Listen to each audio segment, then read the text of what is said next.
Consult an advisor or conduct your own due diligence when making financial decisions. General principles discussed during this program do not constitute personal advice. This program is furnished by Dentist Advisors, a registered investment advisor.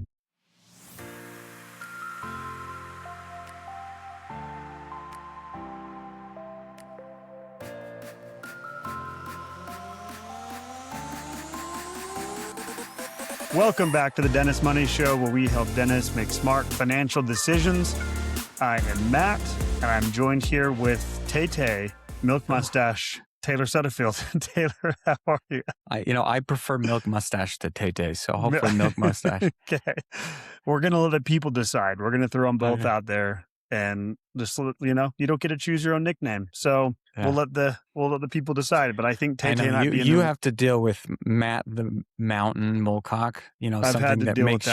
Something that makes you seem Herculean and strong, and I get to be called Tay. So I feel so bad for you, Matt. Yeah.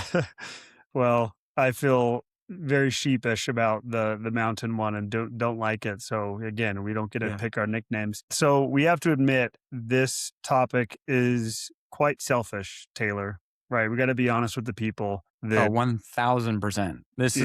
I had this podcast scheduled, and just to give people a peek behind the curtain, because I don't know when these are coming out, but I was scheduled to record this podcast with Matt on Monday. What would that date have been, Matt? Monday, May 11th. Yeah.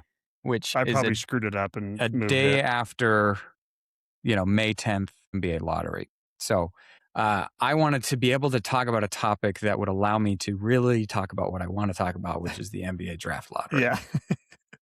So we happen to work with money and obviously with dentists, but I think selfishly we wish we had a sports podcast, right? I know Jake has mentioned that. So today we're going to mix the two. We're going to use this as a selfish excuse to just talk NBA lottery. Yeah. And before you listeners tune out, we promise that it's not just going to be NBA lottery. I know there are people that listen to the podcast that could probably care less about sports and the NBA. This is just going to be an anecdote that we use to teach important principles that you can apply in your life. Which is what we always do, right? Yeah. Yes. So again, we're not going to talk any actual sports today. We're just going to talk the lottery system, right? So just to give some background on what even I mean by the NBA draft lottery, what this means. So in team building in any sport, right, there's several ways that you can improve your team, right? So if you've never heard of a draft is something that happens every year where if there's new players coming into the league, certain teams get the rights to draft or pick players that are coming into the league, right? And so naturally, baseball, football, basketball, hockey, you name it, right? Yeah. Any team sport, this is a very, very common thing that you can do. There's also free agency, which allows a player that's finished their contract to change teams, right? And there's what's called trades, right? But those are really only the three ways that you can improve your team is either through drafting, free agency, or trades, right? And let's face it, Salt Lake City, for whatever reason, is not LA or New York. And some people don't want to come here, right? And so, which I don't get. Salt Lake's an amazing city. Well, the funny thing is they may not want to come here, but everyone else does because our real estate prices keep going up, and exactly. the growth Someone rate wants in our to come state, here, clearly. Our growth rate in our state is insane. So used to be affordable. That is not the case anymore. But anyways, the draft is a really, really important team building tool for any small market team, right? Because it gives you a chance and the rights to a player that could be really good. But to make it fair, the NBA created a lottery system to not just make it so that the worst team would get the best pick, because that incentivizes losing, right? Because again, you want a league that's competitive. You want people to be trying to win. If everyone's trying to lose to get the best player, then it de-incentivizes winning and makes the product worse, right? So a lottery system was introduced in 1985, right? So that means for the last 41 years, there's been some type of lottery system where odds are assigned to teams and there's a draft or a drawing that happens to see who's going to get the number one pick, right? And just to give some background, it started in 1985 and there was originally just the number one pick was the lottery. Then they expanded it to a 3 team. So 1, 2, and 3 were part of the lottery system from 1994 to 2018. And since 2019, it's been a 4-pick lottery, meaning 1, 2, 3, and 4 are on lottery. And then everything after that is just assigned based off of record, right? Yeah. So getting or having the worst record, again, usually means you have a bad team. You really need help, right? But because of the lottery, it doesn't always mean that you're going to get the best player. You need a little bit of luck on your side. Right? Yeah, that's the interesting tension here, right? Because you said we don't want to incentivize tanking, but the whole reason they do this is to create parity in a league. So not one team in a league just takes over and dominates. But it's an interesting tension or paradox there that they're like something they're trying to navigate. Yeah. And you said the word tanking, which again, us sports fans know what that means. If you're not a sports fan, you may not know what that means. But tanking just means that you basically throw away your season to try and get better lottery odds, right? And in the NBA, we call them ping pong balls because the way the lottery works is they draw out at random 4 numbered ping pong balls. Yeah. Right. So anyways, long story short, if we go back over the last 41 years, there are 30 teams. What would you just think the chances of a team at least winning a lottery pick would be over the course of 30 years or 41 years? How many times would you expect them to win or move up? I mean, I would think at least once, twice, maybe a few times just out of pure luck. Exactly. You'd expect at least occasionally you'd move up. Yeah. Right. And to give you a sense, there's 30 teams in the league, but not all 30 are in the lottery. It's only the teams that don't make the playoffs. So really every year, if you're in the lottery, you're one of 14 teams that didn't make the playoffs that have a chance at these picks. Yeah. Right. And then not only that, it is weighted so that the losingest teams have better odds than, so if you were the worst team versus the 14th worst team, you would have better odds as the worst team. Yeah. Right. So the worse you are, the better your odds. Right. So the Utah Jazz, my favorite team, right? Shout out Jazz. In 41 years, they have never improved in the draft order. Which is just, I have theories on this, but that's wild. Yeah. There are a lot of theories on this. There's a lot of frozen envelope, weighted ping pong balls, conspiracy theories galore on this, right? And the thing about it, like, again, this is a silly game that people play. And, at the end of the day, you've got grown men playing a child's game. Like sports are not that important. However, this is a multi-billion-dollar industry. Yeah. Right. There are literally billions of dollars at stake every year from this lottery system. Right. And for the Jazz to never have improved their position, literally some of the worst luck of any team in the NBA. Yeah. Right. It's wild. So this is the background that I want all of you listeners that enjoy living in the LAs and the New Yorks and the Miamis of the world to appreciate for the Jazz going into this most recent lottery. Yeah. Right. So on May 10th, a day that will live in infamy, the Jazz moved up in the lottery. Yes. For the first time in 41 years. They won the number 2 draft pick. Yeah. In a great draft. So I am ecstatic. Every ounce of free time I have done over the last week has been just, potential draftee highlights and, takes on who they should pick and everything. It has consumed my life. Much to the chagrin of a lot of the people in our office, it also dominates a lot of in-office banter. But I am ecstatic. I am through the moon. I couldn't be more excited, right? But the reason why this is so important is, again, it's the one way that the Jazz can improve. One of the few ways the Jazz can improve their team moving forward. So really, really important. But what I wanted to do is give some context of why this matters so much, right? And so there's another team in the NBA called the San Antonio Spurs, right? And if you've never heard of the San Antonio Spurs or you don't know anything about their team, they're currently up 3-2 in the Western Conference semifinals, right? By the time this comes out, the playoffs will probably be done. We're close. We're that far probably. ahead. So we'll know. Maybe the Spurs have won the championship at this point. Yeah. Right. But the Spurs... The Thunder have, but yeah. Yeah. Well, let's hope the Spurs do it. But anyways, the Spurs in 2023, 2024, and 2025 were a bad team, right? They were in the lottery. Same with the Jazz. The Jazz and the Spurs were effectively tanking over the last 3 years, right? And it just so happened that the Spurs in 23, 24, and 25 won or moved up in the lottery every single year. So Make that make sense. So they walked away with the number 1 pick, the number 4 pick, and the number 2 pick. Meanwhile, the Jazz walked away with the number 9, the number 10, and the number 5 pick. Yeah. Right. Still decently high picks, but in the NBA, in a team sport that only has 5 players on the court at one time, any one singular player can have an outsized, outweighted effect more than any other one. Yeah. Right. So people are, heralding the Spurs as this incredible franchise that's incredibly smart and does all the right things, but they never fail to say anything about the fact that they won the lottery 4 years in a row. And not only that, they won the lottery in probably the most important lottery in a quarter century. And they won a player named Victor Wembanyama, which again, if you've never heard of this person and you don't like sports, just Google him. He literally is an alien. Yeah. He's a 7'7" Frenchman that moves like he's 6 foot, right?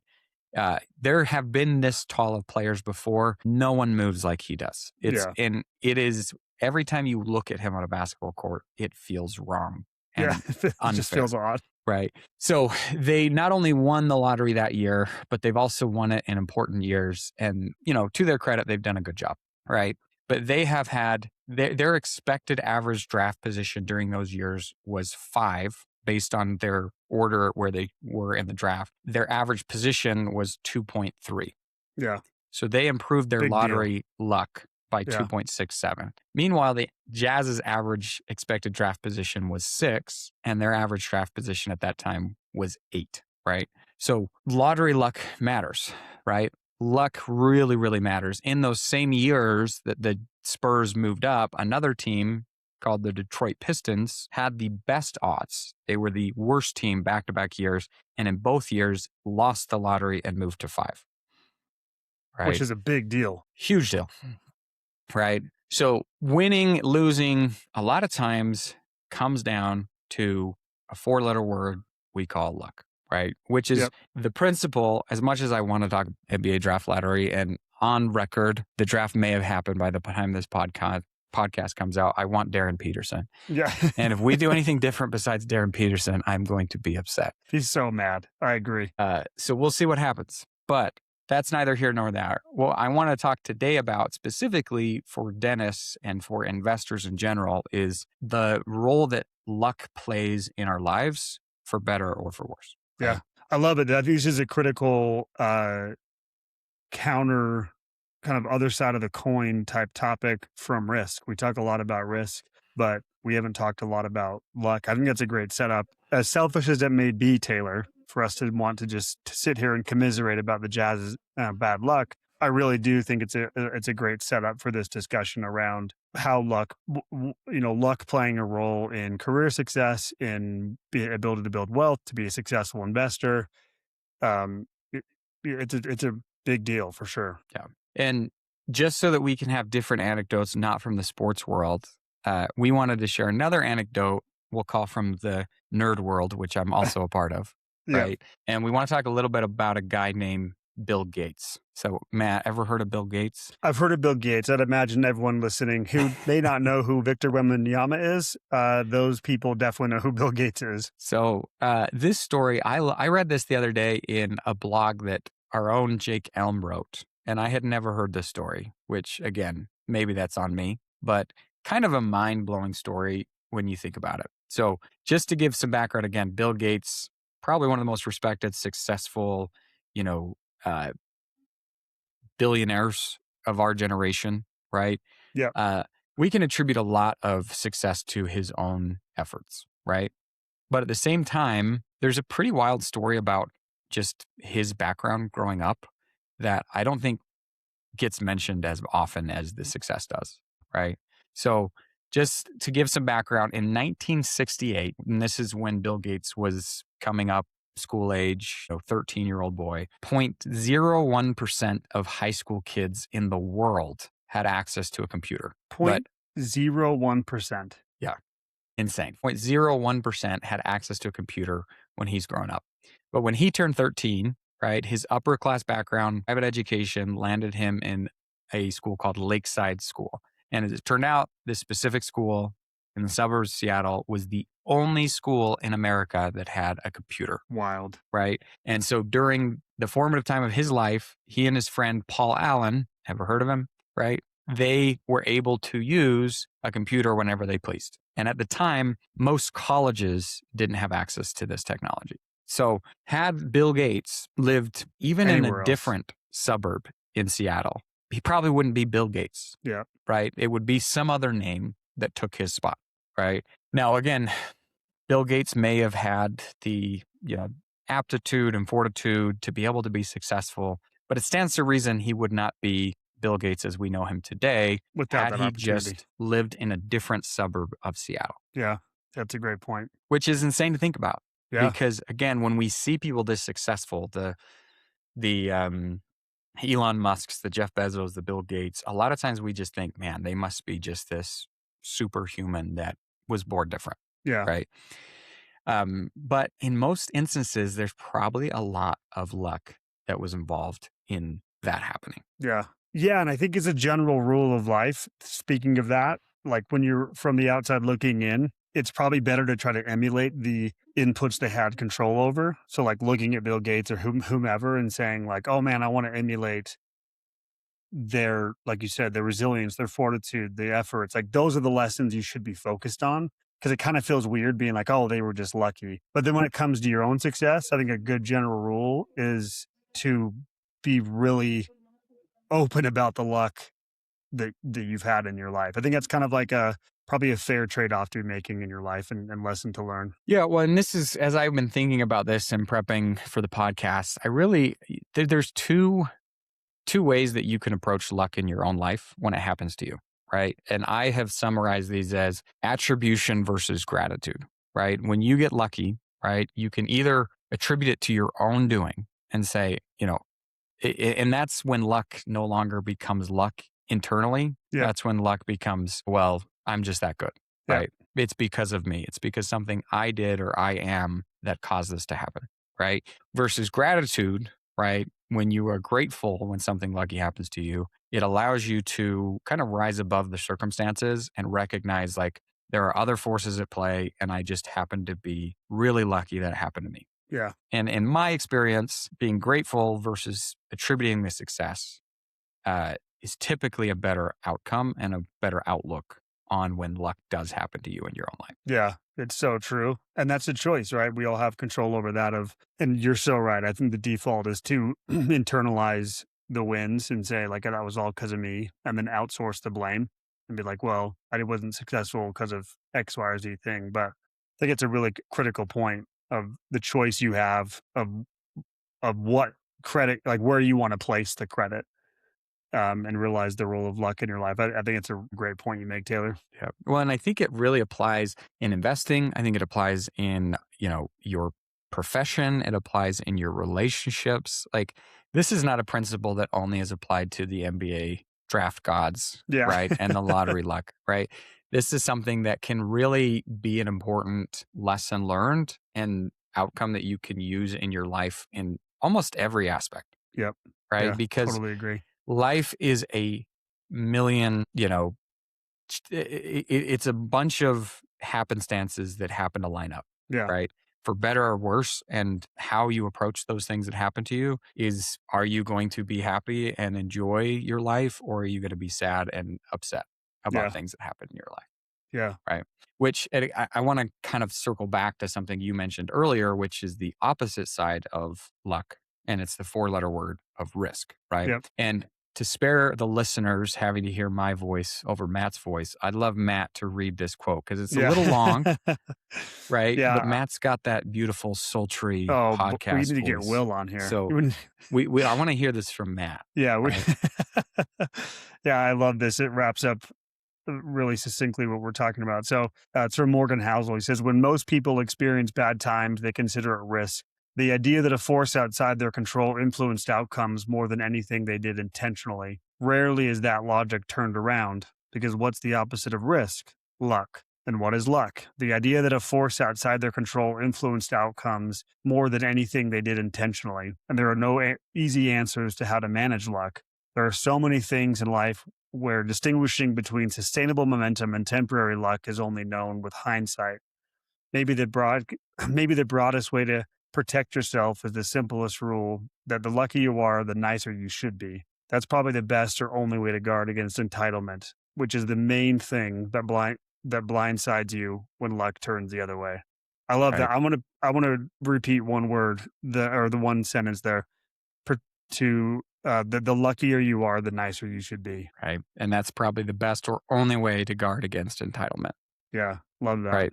So Morgan Housel, friend of the pod, listener of the pod. We've emailed once. Yep. Yeah. We emailed once when he turned me down for a speaking gig. Yep. Yeah. He likes to pick our brain when he writes these books, his bestsellers. Exactly. He usually pulls things from us.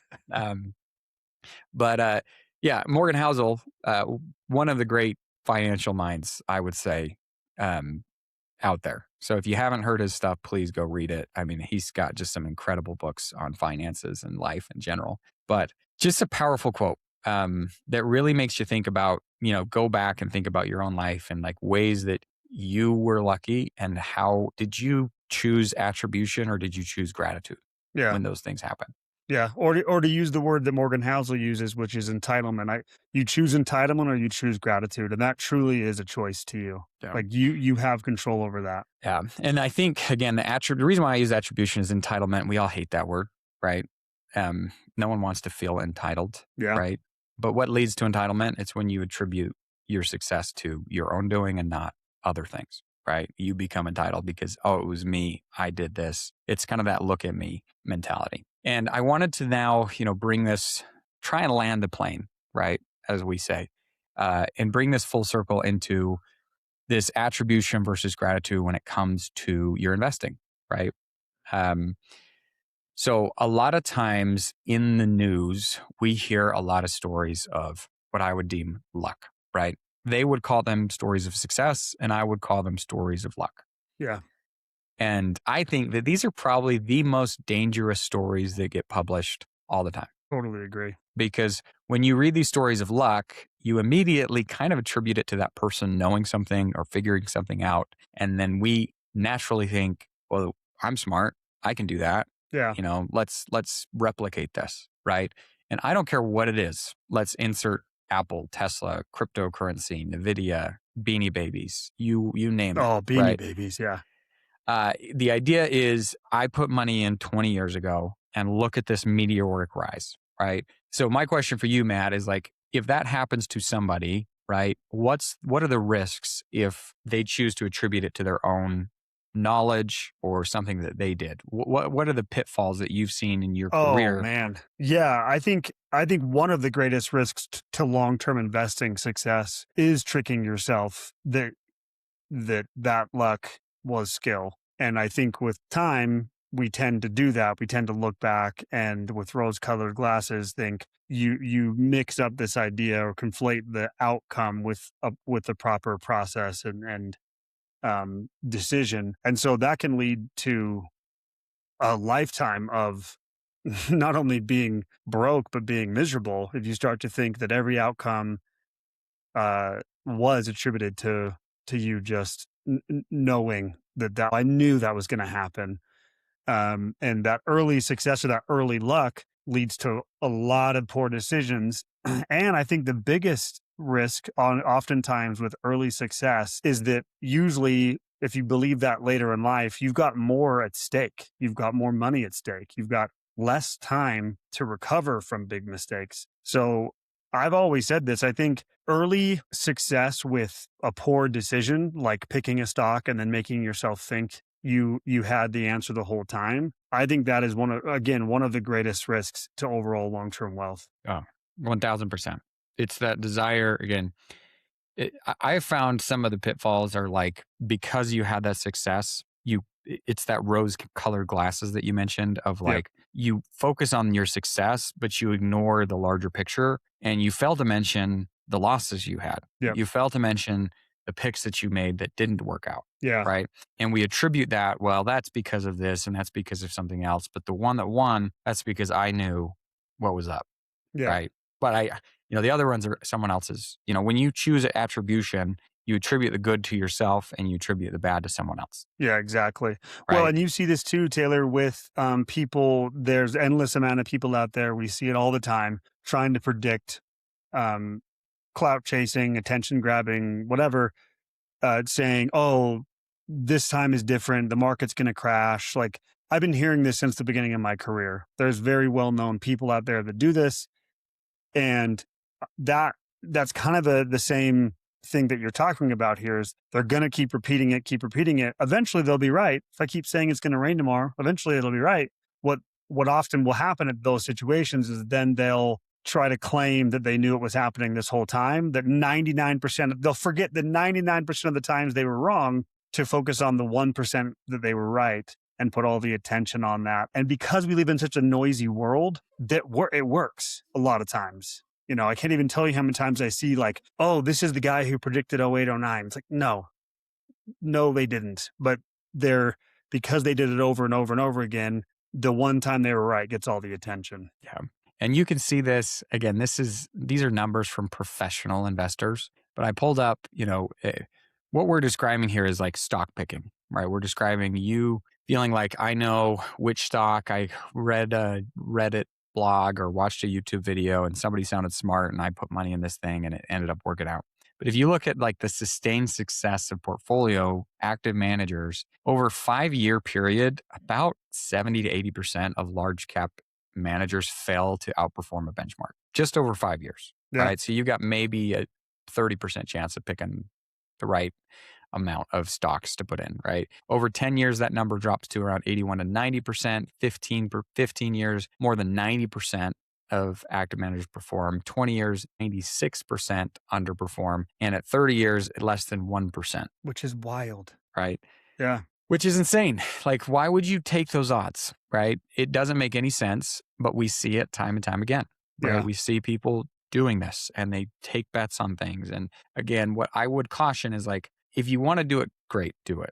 But just do it in the confines of a smart plan. Don't bet the farm. Don't put everything on it, right? Open up a small account and do money and play with money that you would not care if it went to zero. Yeah. Right? Because the odds are not in your favor. And let's call it what it is. It's gambling, right? Yep. So the problem here is if you are successful, right, it's really easy to ignore the bad. It's really hard to, there's this just desire of when is enough, right? It's like, well, it did really well. It's I'm not going to sell now. It's going to keep doing well, which can prevent you from then actually cashing out and realizing the luck that you got. And it's just when is enough. Yeah. Yeah. The other thing I'd add here, Taylor, is this happens to people regardless of whether they actually had that success themselves or not. Meaning, I think we all do this. Take NVIDIA as an example. We see what's happening with NVIDIA over the last 5, 6, 7 years. And I think it's really easy for all of us. I think everyone listening has probably thought this. Anyone who's paying attention to anything in the market has thought, crap, dude, I totally knew NVIDIA was going to do that. Some form or fashion of that. I've done that. Like, oh, I heard about NVIDIA 6 years ago. I knew I should have put in some money. Amazon in, early 2000s. I knew that Amazon was going to become, like, whether we're actually telling someone else or not, we're all thinking it. And so this is a pervasive problem and something we have to battle all the time of us telling ourselves a story after the fact, after knowing the result, and then being delusional and saying, I knew, I definitely knew. And then so I'm just saying this is even a risk, even if you didn't have that success yourself, just the very fact that there are companies and there's outliers in every part of life. We'll always look at those outliers and say, I knew that was going to be the case. And then what that leads to is you thinking you can find the next outlier. 100%. Right. And that is the worry of when you do get lucky, where do we attribute? Like, are we going to attribute that luck to ourselves or are we going to be grateful that we got it? Right. And that all comes down to this choice that we have to be aware of in ourselves and really fight it because it's really easy to take credit. Right. Yeah. And it's something that naturally we want to do. And we're actually trained to do it. right? Yeah. In our professional lives, like you want to be forward about your successes and the credit that you have, right? So it's not a normal thing. And I think it's important to recognize and be aware of it in yourself so that when that does happen to you, you can avoid some of those common pitfalls. Yeah, totally agree. Right. Yeah, Taylor, and then you've got other things here of like even outside of investing of where we see this. What other things come to mind for you of where and luck plays a again, role? this I don't know if this is happening to you, Matt, but the market's been on a pretty good tear. I don't know if any of you listening have seen that. Yeah. Right.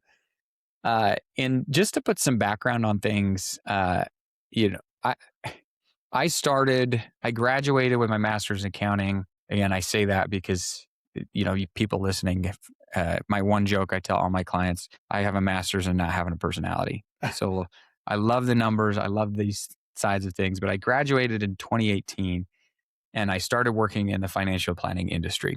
And it wasn't until October of 2021 that I started actually working as like a full-blown financial advisor, managing my own clients. Before that, I was in support roles. I was cutting my teeth. I was learning the ropes. But my first client signed October 12th of 2021. And so I was curious and I wanted to look back and say, okay, what was the S&P 500 mark on that date? And so it closed at 4350. And then I wanted to see, as of today, when I looked at it, the close was 74.2747, right? So this ended up representing about a 70% return just in appreciation. But most people don't just do appreciation, also do, they reinvest the dividends that are paid out from this. So like the total return since 2021, that first client, and those first clients, they know who they are. They were Garrett and Jennifer. So shout out Garrett and Jennifer if you're listening. That return has been 86.58%. Yeah. In 5 years.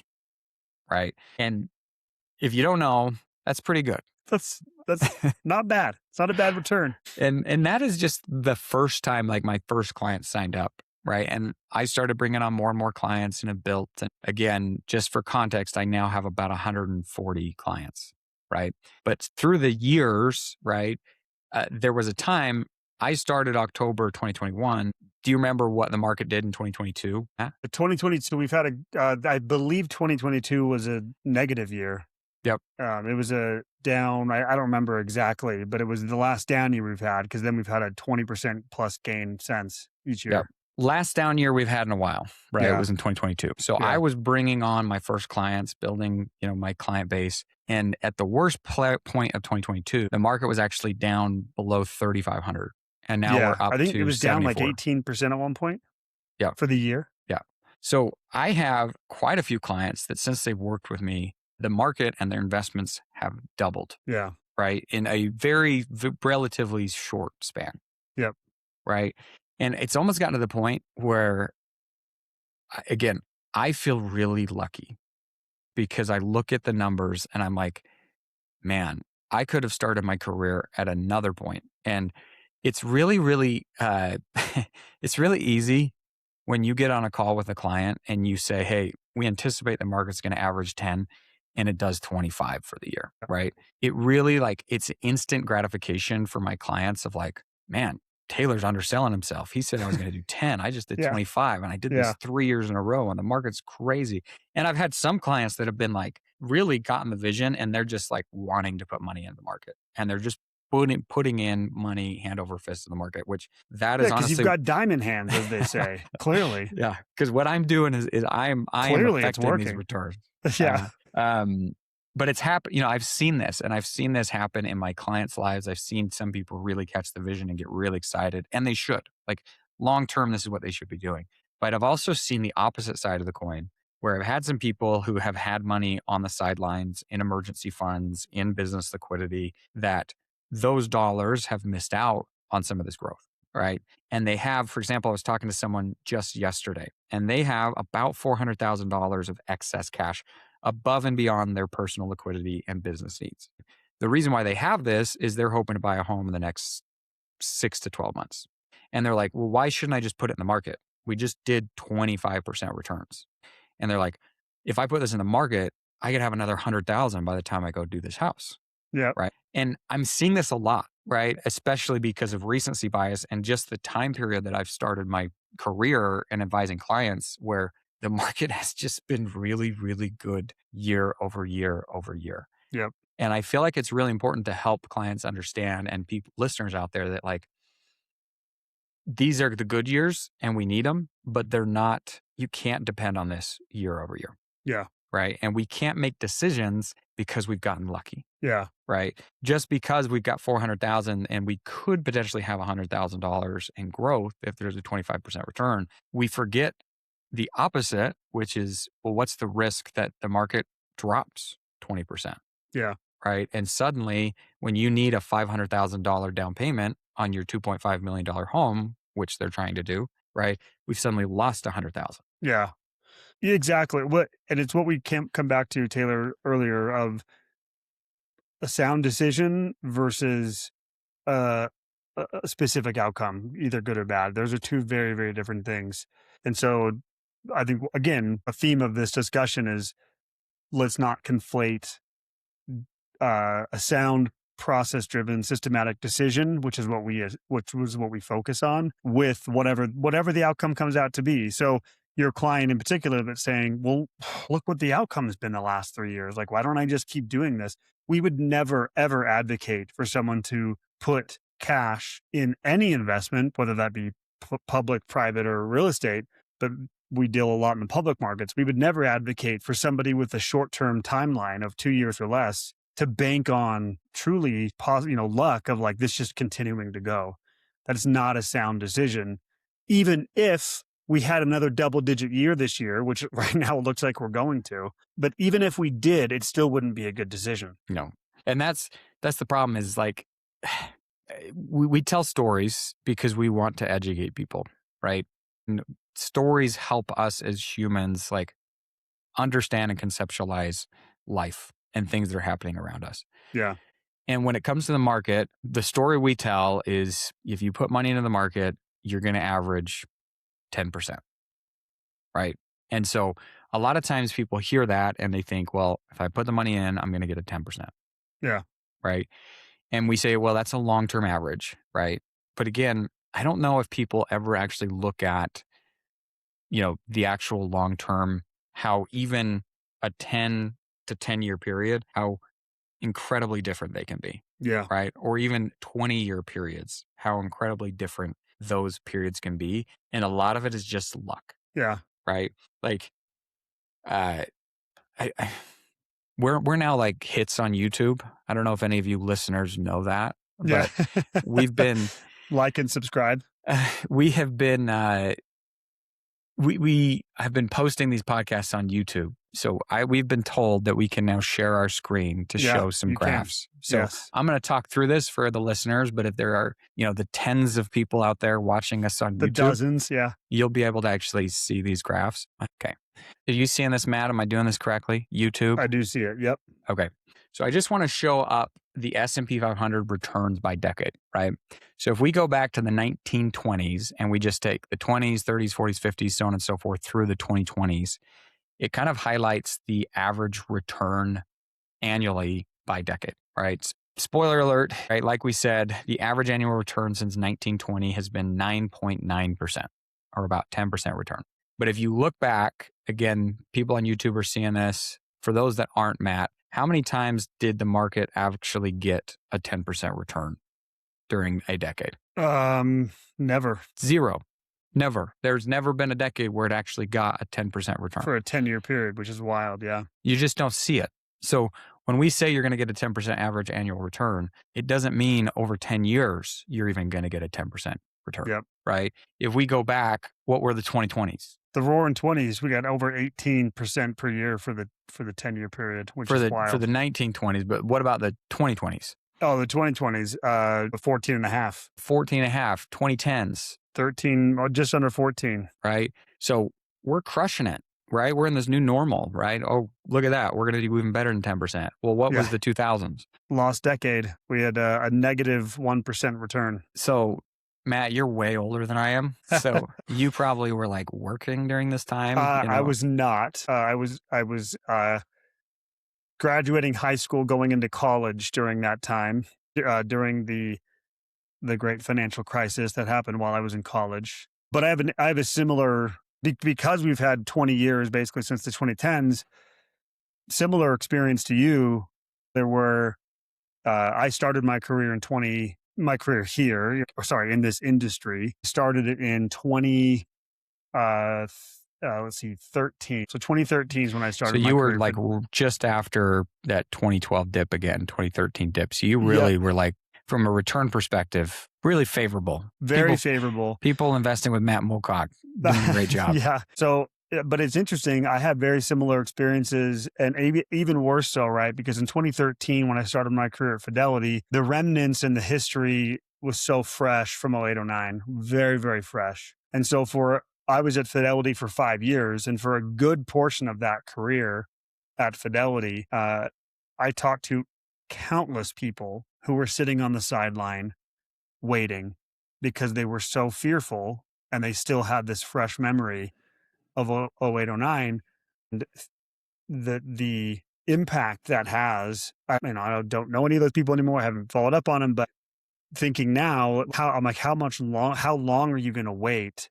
Tons of cash sitting on the sideline thinking, well, now's not the right time. Like the massive cost that plays in their life is huge. I can't even imagine it. Like, because again, I've started, and for some of my clients that came on board in 2022, which is a big chunk, right? I had started October of 21. So I had a lot of people coming on board in 2022 when the market dipped, right? And so since then, it has doubled in value. Yeah. So I have a lot of people that their first dollars invested with me and the money they rolled over since has doubled in 5 years, right? I can only imagine starting my career in 2000, right? And going a full decade with clients and saying, hey, you're going to get a 10% average annual return, and there being no thing to show for it. Yeah. Right? Being a average annual return of negative basically 1% for a 10-year period. Yeah. And I want to highlight something here, Taylor, because that's a really good point. Something we say ad nauseum that people probably get tired of, but we repeat it for a reason, which is the power of diversification and a systematic approach to investing. The lost decade, which is that period from 2000 to 2009, that full decade there. By the way, worst decade, as you're showing here for the S&P 500, worse than the Great Depression decade. Wild. Where we had literally a negative 1% rate of return per year for that whole decade on the S&P. If you would have been properly diversified and globally diversified and invested in international stocks, both developed and emerging, you would have actually probably averaged somewhere between 7 and 8%. The emerging market and the developed markets, foreign markets, crushed the U.S. for that decade. It's since reversed over the last 20 years. But I'm just glad, this is a bit of a side quest, but anyone who ever says, like, why wouldn't I just be S&P, set it and forget it? This data point is what I point to all the time. That's exactly why you wouldn't. Yeah, but you're talking about not fun things like diversified portfolios. I know. The point of this podcast is so that they should be buy an Apple and the next Apple and the next NVIDIA. They should find the next Apple. Yeah. Exactly. But this is insane. Like, I don't think I would probably be in the career if that were the case. Yeah. Right? If I was at a place as a financial advisor where I'm telling clients, you're going to get a 10%, you're going to get a 10%, you're going to get a 10%. And then I have a decade-long track record of getting a negative 1%. Yeah. Who's going to believe me? Yeah. Right? Yeah. I'm not going to have clients again at that point. Sure. Right? And the thing that we have to realize is, like, just because it's been good doesn't mean it's always going to be good. Yeah. Right? This is a graph, again, shouting out our Jake Elm. Jake put together in a recent article he wrote. So if you're interested in looking it up, that's on our dentistadvisors.com. But it just shows, the different generations, starting with the greatest generation to the silent generation to baby boomers, Generation X, millennials, and it just has the graph of the S&P 500 through the generations, right? And the way that it starts is the years that it does is when they turn 22, right? Assuming they're out of college, they're now able to work and start investing, right? And you look at this and it's just the generation you were born in affects how successful you're going to be long-term from an investing perspective, right? And you look at this and you're like, man, the baby boomers had it bad. But honestly, to your point here, Matt, if they can get over the bad returns and not sit on the sidelines, that was actually the best time to be investing, because if you can be investing while the market's bad, you're buying a whole lot of stocks while the market's cheap. And then when they're 42 and the Gen X explosion happens, all that money that they accumulated at cheaper prices is now going to be worth way more, which is why we see baby boomers now with massive amounts of wealth, right? The wealthiest generation we've ever seen. This is why the stock market, something like, I don't have it in front of me, but it's something like 90% of stocks are invested by 10% of the population. And it's baby boomers, because they have two things on everyone right now. They've got time, way more time than everyone. And they had a bad market during a quote unquote bad market. They had a worse market than certainly what we've been born into. In the sense of, and to your point, they were able to accumulate far more shares than our generation even now is able to, because of the price. So the price per share was way lower, much lower. Exactly. So to your point, you look at this and say, man, baby boomers got screwed. No, they actually, they were actually quite lucky with where they were born.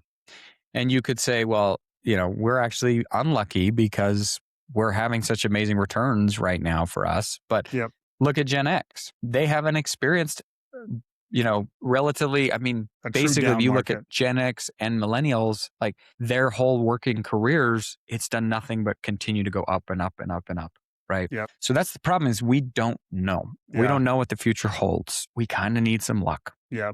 Right. And we need to be grateful when those returns happen. And we need to not attribute that luck to ourselves. Yeah. Right. Because otherwise we're going to fall into some really, really costly pitfalls when it comes to our investing. I'm actually glad you brought this up, Taylor, this graph here. Speaking of talking about generations and where you're placed in the order here, because there's data. This supports what we were just saying earlier of early luck can lead to you thinking you've got the skills to do this on your own. Data supports this. If you look at what's happening with the younger generations in regards to like trusting the advice of an advisor, right, or using an advisor, it is actually far worse among younger generations right now. Like I believe, don't have the data in front of me, but I've read that like the Gen Z and younger generations are relying less on advisors. And I think one of the reasons, there's a pretty easy dot to connect here. They've never experienced, these younger generations, by the way, including us kind of outside of COVID, which was like a blip. We've never really experienced what it is like to withstand a sustained down market where things feel like they're never going to recover and the world's going to end. And so I think you're seeing that if you connect that dot, I think a lot of the younger people today are falling prey to this conflation of luck versus skill and thinking like, why would I need help with any of this? I got this. Because of where they were born, when they were born. Yeah. So luck, risk, we talk about them all the time, but I don't think we fully like appreciate and recognize just how important and pivotal they are to what actually happens, right? Like we run Monte Carlo simulations, which again, people love to see, but all the Monte Carlo simulations is basically showing, if you were born at this date or this time, had these market conditions. And a Monte Carlo simulation is great because it shows you the percentage chance in a bunch of different market conditions, how successful you'll be. But the honest truth of it is, at the end of the day, it doesn't matter what the simulations say. What matters is your actual journey, right? Yeah. What were your actual returns that you experienced rather than what some simulations say that it could be, right? Yeah. And we're going to need a little bit of luck, right? And we need to also recognize that luck is involved, right? And because luck is involved, there's also risk involved. And we need to try and safeguard ourselves as much as possible on the off chance that we don't get quite as lucky as the baby boomers did. Yeah.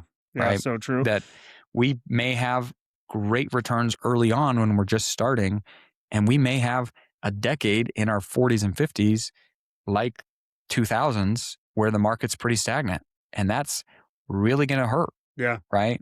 That's your peak earning, your peak, compound interest years. So when it comes to these things, we can't use recency bias. We can't use the luck that we've experienced. We have to put things in context of our financial plan and what the data has been historically and say, hey, even though it's been so good, we cannot anticipate that moving forward. Yeah. Right.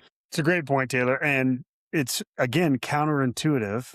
But I think a lot of this too is changing. If we're speaking in the context of investing in the stock market specifically, I think a lot of this is changing your mindset in the context of what we mean by being unlucky. Because if you are our typical listener, let's just be honest, our typical listener is definitely in the middle of their accumulation phase, mid-career, usually high cash flows, or maybe they're just getting started, but they're starting to save money, invest.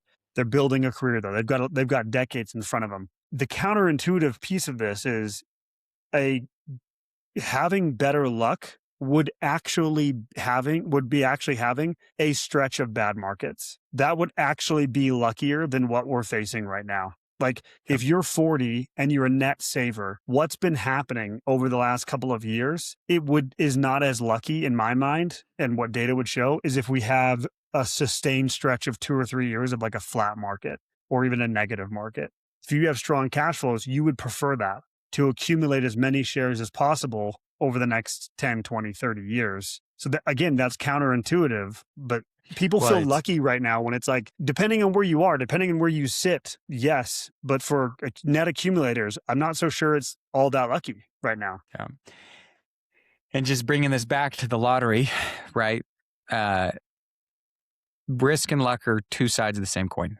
When someone's getting lucky, someone else is getting unlucky, right? So as you're describing, it's probably a little unlucky that we're having these great years for me, where I'm young and I'm a net accumulator and I'm putting money in. But it's probably really lucky for the person who's 60, 70, depending on these assets. They've seen their wealth double in the last 5 years, right? And usually you expect 10 years for that to happen, right? But it's happened in 5 years because the market's been so good. Right. And when you're living off those assets, that's really, really lucky.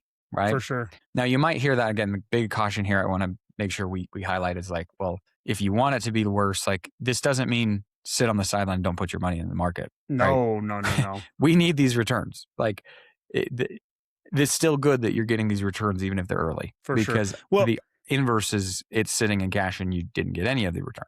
Right? Well, and I think the point to that point, Taylor, I think the point here is that there's certain things you can't control. There's certain risks you can't control. Carl Richards wrote, and I love this quote about risk is what's left over when you think you've thought of everything else. Like there's certain risk and there's certain luck that you can't control. I think what the whole point of this is acknowledge it, attribute it to the right things, be grateful when you are able to capture luck, but don't rely on it as a long-term plan or strategy. So to your point, it's like, no, we're not saying like shift your mindset a little bit. Yes, depending on where you sit in, life, but don't change your approach just because I'm saying, hey, if you're a net saver, you'd rather have negative years. You still invest either way. Keep saving either way. And I think that's the most important thing is like, again, we're focusing a lot here on the outputs and not the inputs, right? And the outputs are going to hinge a lot on the risk and the luck involved. Right. But the one thing you get to control, we don't get to control the outputs, right? We don't get to control what happens in the market. I wish that I could say I am the reason why the market's been so good for the last 5 years. I wish I could tell my clients that. Right. But I'm like sitting here looking at all the data and all the numbers. And every time I get on the call, I'm telling my clients, and I've done this, some of my clients are like laughing now, but I'm like, I promise this is not how it's always going to be. Right. They're like, sure, Taylor. I promise this isn't always going to be this good. Like bad years are coming because I want to prep them. Like there are going to be times where we get on and there's negative returns. Yeah. But for the majority of my clients, that's yet to happen. I've yet to jump on and show them a negative return. And I keep telling them it's going to happen. It's going to happen. Right? But the idea here is like, we don't get to control that. What we do get to control, to your point, Matt, is we get to control, are we a net saver? Right. And that is far more important than if the market was good or bad this year. Yeah. Right. If you are putting money in, that is the luck that you create, right? Yeah. Because you are living your life in a way that I have enough left over after taxes, debt, and spending to put money away for the long term. Yeah, exactly. Right? And the bigger you can make that number, the more you create your own luck. Yeah. And you don't depend on the luck of what's going on with the market. Yeah. It's a great point. We'd be remiss if we didn't mention one thing here. We talk about like the younger generations and when you were born and luck and bad luck. We should have probably hit this earlier as opposed to near the end. But one thing we do want to acknowledge that I think is a great example of this is real estate. Like right now, first-time home buyers, it is so unlucky with where you are. And I think this is the quintessential example of when it comes to that specific thing, you were just born at the wrong time. You just truly, there's nothing that you've done that puts you in this position other than just bad luck versus my generation, quite a bit older than you, Taylor. Obviously, I'm the old guy, but my generation could not have been luckier with when we were born when it comes to buying a home. And just the next generation completely flips. So there are certain things you just can't control. And that is a great example of one of them. Yeah. Well, I think the moral of the story is go Jazz. Go Jazz. The Jazz moved up in the lottery for the first time in 41 years. And by the time this comes out, when is the draft, Taylor? Sometime in June. I can't remember. It can't come soon enough because I am literally like nervous all the time. Yeah. The Jazz are going to do something stupid and mess up this one chance that we've had. So I'm excited, but nervous. Yeah. But I'm excited that we even have a shot because there lucky. are other teams that got very unlucky. Yeah. And we have been on that side more times than any other team. Yeah. So yeah, hopefully by the time this comes out, we will have Darren Peterson on the Jazz roster. It would be great. That's the hope. This is great, Taylor. I think the takeaway for me personally was the line from Morgan Housel, which is, if you take nothing else away, which is the luckier you are, the nicer you should be. I think that's a great line by him. And just acknowledge, and I would say this too, it's a skill, it's a craft of being able to decipher what is luck and what is skill, what can you control, what can you not. And I will say this is something we definitely help with. So if this is something you're listening to, piques your interest, you're like, man, I need help with any of this stuff, we are here to help. Dentistadvisors.com. You can click on the book free consultation button. We talk to hundreds of dentists every year. We want to hear your story, hear the things you're dealing with, and see how we can help you. We'd love to talk. Taylor, this is great. Thanks for coming with these notes, this insight. It's a great topic. And as you said, go Jazz, right? Go Jazz. So everyone, thanks for listening. Again, Taylor, thanks for being here and sharing your words of wisdom. Until next time, take care. Bye-bye.